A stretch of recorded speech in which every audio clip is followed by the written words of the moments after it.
Hi everyone, this is Dr. Aisha Tasneem, consultant ENT surgeon at Asian ENT Begumpet.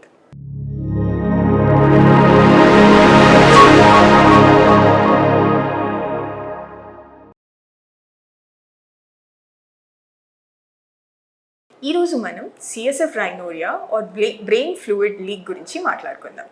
అసలు CSF అంటే ఏంటి? CSF is a fluid, అంటే అది నీల్ లాంటి structure that is covering our brain and spinal card.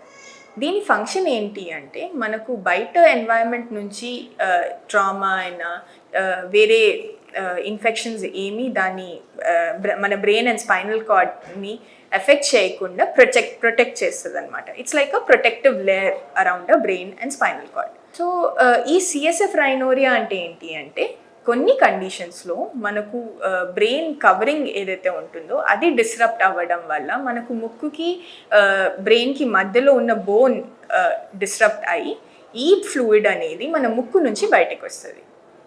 దీన్ని CSF rhinorrhoea or brain fluid leak అంటామన్నమాట. So దీని causes ఏమేమి ఉంటాయి? దీని కాజెస్లో ఫస్ట్ కాజ్ ట్రామా లేదా యాక్సిడెంట్స్ అయినప్పుడు కానీ ఈ స్కల్ బేస్ ఫ్రాక్చర్స్లో అవ్వడం కానీ అలా అయినప్పుడు ఏమవుతుందంటే మన బ్రెయిన్ నుంచి ఆ ఫ్రాక్చర్స్ వల్ల ఆ బోన్ డిఫెక్ట్ నుంచి మనకు సిఎస్ఎఫ్ లీక్ అనేది వస్తుంది అనమాట. ఇంకో రీజన్ ఏం కావచ్చు అంటే మనకు కొంతమందికి సర్జరీ తర్వాత అంటే ఎక్స్టెన్సివ్ ట్యూమర్ సర్జరీస్ కానీ నోజ్ సర్జరీస్ కానీ ఏమైనా అయితే అప్పుడు కూడా ఇలాంటి లీక్స్ రావచ్చు అనమాట. ఇంకో రీజన్ ఏముంటుందంటే ఇడియోపెథిక్, అంటే దీని కారణం ఏమీ లేకుండానే వస్తుంది. అది దేంట్లో అంటే కొంతమంది ఒబేస్ పీపుల్ ఉంటారు, అంటే చాలా వెయిట్ ఎక్కువ ఉన్న వాళ్ళు ఉంటారు. వాళ్ళలో ఈ బ్రెయిన్ ప్రెషర్ ఎక్కువ ఉండడం వల్ల ఈ బోన్ ఏదైతే ఉంటుందో స్కల్ బేస్లో బోన్ ఏదైతే ఉంటుందో అది థిన్డ్ అవుట్ అయిపోయి పిట్స్లా ఫామ్ అయ్యి దాంట్లో నుంచి ఇలా సిఎస్ఎఫ్ లీక్ వచ్చే ఛాన్సెస్ ఉంటుంది అనమాట. సో ఈ కాజెస్ని తెలుసుకున్న తర్వాత మనం ఇంకోటి ఏం ఐడెంటిఫై చేయాలి అంటే సిమ్టమ్స్ ఏంటి. జనరల్గా మనకు జలుబు వచ్చినప్పుడు కూడా ముక్కు నుంచి నీళ్ళు కారుతాయి. ఆ నీళ్ళు కారడంలో ఈ సిఎస్ఎఫ్ లీక్ కారడంలో డిఫరెన్స్ ఏంటి? ఫస్ట్ థింగ్ మనం తెలుసుకోవాల్సింది ఏంటి అంటే మనకు నేసల్ ఇప్పుడు జలుబు వచ్చినప్పుడు నేసల్ సెక్రీషన్స్ ఎలా ఉంటాయి అంటే కొంచెం చిక్కగా స్టిక్కీ సెక్రీషన్స్ ఉంటాయి. ఇంకోటి ఏంటంటే we can sniff them back, అంటే మనం మళ్ళీ ముక్కు లోపలికి ఇలా స్నిఫ్ చేస్తే అవి లోపలికి వెళ్ళిపోతాయి. కానీ అదే సిఎస్ఎఫ్ చూసుకున్నాము అంటే CSF will be like a clear water. అది మీరు ముందుకి బెండ్ చేసినప్పుడు ఇలా డ్రాప్లా పడుతుంది అనమాట. అండ్ అది మళ్ళీ మీరు వెనకాలకి తీసుకోవడానికి ట్రై చేసినా కూడా you can't sniff it back. So that is the main classical difference between the two. And ఇప్పుడు ఓకే మేడం సిఎస్ఎఫ్ వస్తుంది, దీంతో ప్రాబ్లం ఏంటి? It's just a fluid no అంటారేమో. కానీ మనం తెలుసుకోవాల్సింది ఏంటి అంటే మన brain and spinal cord are two important structures. ఈ ఫ్లూయిడ్ అనేది ఏమవుతుందంటే మనం వెన్ ఇట్ ఇస్ కమ్యూనికేటింగ్, అంటే మన నేసల్ క్యావిటీతో కమ్యూనికేట్ చేసినప్పుడు ఇన్ఫెక్షన్స్ బ్రెయిన్కి వెళ్ళడం చాలా సులువైపోతుంది అనమాట. దానివల్ల మనకు రిస్క్ ఆఫ్ మెనింజైటిస్ అంటే బ్రెయిన్ ఇన్ఫెక్షన్ అలాంటివి పెద్ద ప్రాబ్లమ్స్ వచ్చే ఛాన్సెస్ ఉంటుంది అనమాట.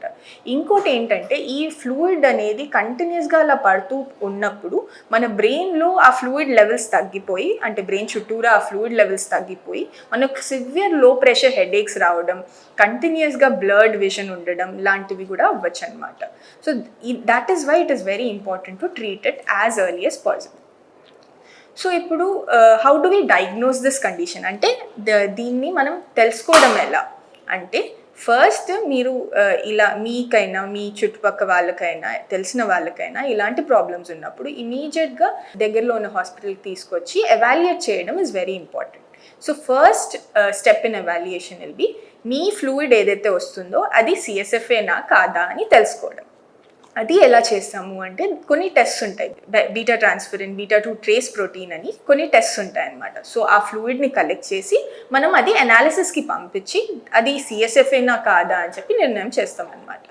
అది చేసిన తర్వాత మనం ఇమేజింగ్, అంటే మన సిటీ స్కాన్స్తో అయినా ఎంఆర్ఐతో అయినా మన బ్రెయిన్లో ప్రెషర్ ఎలా ఉంది, బ్రెయిన్ ప్రెషర్ ఎక్కువ ప్రెషర్ వల్ల వేరే ఏమైనా చేంజెస్ వచ్చాయా అవి తెలుసుకొని మన బోనీ డిఫెక్ట్స్ ఎక్కడెక్కడ ఉన్నాయి, అంటే ఆ బోన్లో క్రాక్స్ ఎక్కడెక్కడ ఉన్నాయి, ఏ క్రాక్స్ నుంచి ఆ సిఎస్ఎఫ్ వస్తుంది అని చెప్పి చూస్తామన్నమాట. ఇలా చూసి ఆ సైట్ పర్టికులర్ని ఐడెంటిఫై చేయడానికి వీలవుతుంది. ఇదంతా ఐడెంటిఫై చేసిన తర్వాత చేయాల్సింది ఏంటి? What is the proper management? మేనేజ్మెంట్లో ఫస్ట్ ఇనీషియల్గా మనం కన్జర్వేటివ్ మేనేజ్మెంట్లో ట్రీట్ చేస్తాం అనమాట. అది ఎలా అంటే ఫస్ట్ ఇనీషియల్గా పేషెంట్ని బెడ్ రెస్ట్లోంచి కొన్ని రోజుల వరకు యాంటీబయాటిక్స్ అలా కంటిన్యూ చేసి this will continue for around 1 week to 2 weeks. ఆ 1 week 2 weeks టైంలో ఒకవేళ CSF ఆగిపోయింది అంటే well and good. If it is not subsiding with that అప్పుడు మనం సర్జికల్ మేనేజ్మెంట్కి వెళ్తాం అనమాట. ఈ సర్జికల్ మేనేజ్మెంట్లో కూడా కొన్ని డిఫరెంట్ అప్రోచెస్ ఉంటాయి. మెయిన్ అప్రోచ్ ఏముంటుంది అంటే మన ముక్కు నుంచి ఎండోస్కోప్ పాస్ చేసి ఏ సైట్లో అయితే డిఫెక్ట్ ఉందో దాన్ని ఐడెంటిఫై చేసి ఆ పర్టికులర్ సైట్లో మనం ఆ హోల్ని మూయడానికి ఈ మన తొడ నుంచి ఫ్యాట్ అయినా లేకపోతే మన ముక్కు లోపల నుంచి అయినా చర్మం తీసి అక్కడ స్టిక్ చేస్తామన్నమాట. సో దాంతో ఆ ఫ్లూయిడ్ లీక్ అనేది ఆగుతుంది. కానీ దీని తర్వాత కూడా మనం తీసుకోవాల్సిన ప్రికాషన్స్ చాలా ఉంటాయి. Like avoiding lifting heavy weights, ఎక్కువ స్టర్నస్ యాక్టివిటీస్ని అవాయిడ్ చేయడం, అలాంటివి ఉంటాయి. సో ఈరోజు మనం ఈ టాపిక్ ఎందుకు తీసుకున్నాము అంటే మీకైనా మీ చుట్టుపక్కల వాళ్ళకైనా ఇలాంటి ఇబ్బంది ఉంటే దీన్ని చాలా సీరియస్గా తీసుకొని ఇమీడియట్గా హాస్పిటల్కి వచ్చి మీ డాక్టర్కి చూపించండి. వేరే ఏమైనా ఉంటే we are all there for you to help you. Thank you.